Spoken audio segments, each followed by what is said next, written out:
earnings in this morning from the Royal Bank of Canada.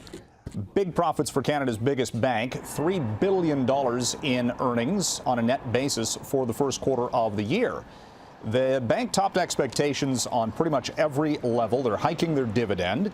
The wealth management business is raking in big bucks, and Canadian banking and U.S. banking, the RBC, getting started to the fiscal 2017 with a very strong earnings performance.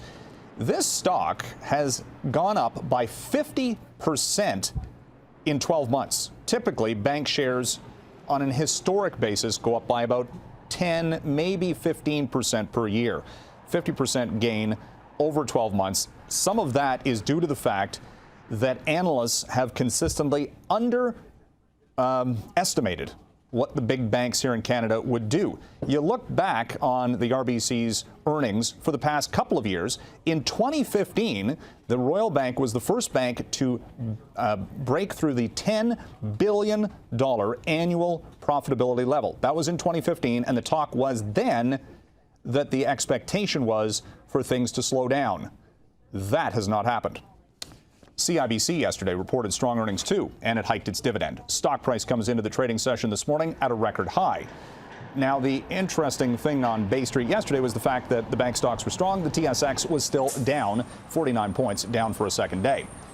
Does the Trump trade lose some momentum today?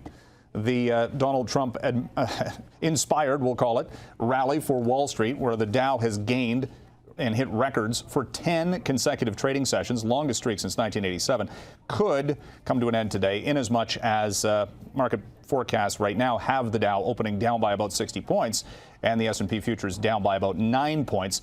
If the Dow were to go up for 2 more days to records, that would match the all-time longest streak set in 1987 during the Reagan administration.